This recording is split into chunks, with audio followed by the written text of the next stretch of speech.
I grew up as the middle of three girls, which meant that I spent my childhood chasing after my older sister and trying to one-up her every chance I got. I am goal-oriented and extremely competitive. And to this day, most of my family will not play Monopoly with me because of a few too many flipped board games after a loss. And while some of these traits are good things, they leave a lot of room for growth. Because along with my love for winning, I had a hatred for losing and failure. But when I entered my MBA, that was no longer an option.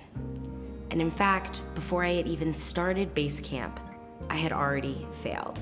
You see, on my first time through, I didn't pass the required calculus needed to enter the program. I had never failed a class in my life, and it sent me into a downward spiral of self-doubt. Thankfully, I retook it, and the second time through, I passed. But that failure was burned into my mind. It was something that I was so unequipped to deal with, and it followed me through as I entered the program. I spent the first few months of the program avoiding things that I wasn't good at and throwing myself into activities where I knew I could succeed. At some point, I decided to pursue the Accelerate certificate.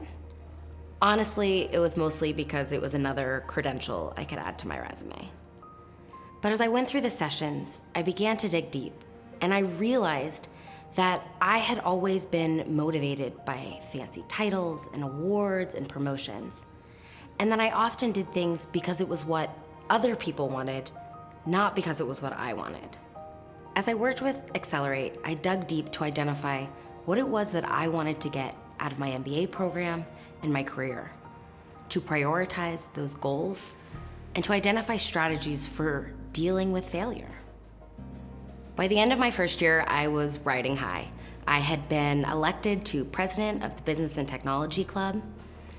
I was finally taking classes that I understood and was doing well at. And I was heading off to Seattle for one of the most coveted internship positions. I was going to Amazon to be a product manager. And I naively thought that my leadership transformation was almost complete. However, one of my biggest points of growth was just around the corner at my summer internship.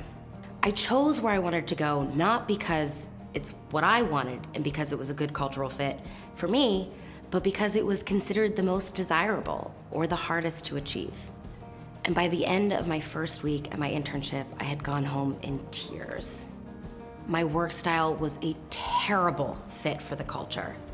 My project didn't align with my strengths or my goals, and my manager and I were not a match. I spun my wheels for a few weeks, certain that there was no way I could succeed. And finally, I asked for help. And through that help, I was able to finish out the summer with a successful internship project and a glimmer of hope that I might receive a full-time offer. But when it came down to it, I wasn't a match for the company or the role, and both my manager and I knew that.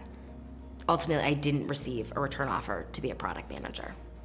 But my failure of an internship taught me more about myself than any of my business school wins. When I got back to Pittsburgh, I took the time to reflect back on the internship, where I had done well and where I had stumbled. And I took that opportunity to push myself and challenge myself to identify what I wanted going further and how I could improve. And the growth that I desired started with self-awareness and understanding that it wasn't about avoiding failure. And there's no way that I could have made it this far without the help of Accelerate, my classmates, my husband, and my mentors. This time has given me the opportunity to embrace failure, to learn, and to provide me with the tools that I need to continue to grow and become the leader that I want to be.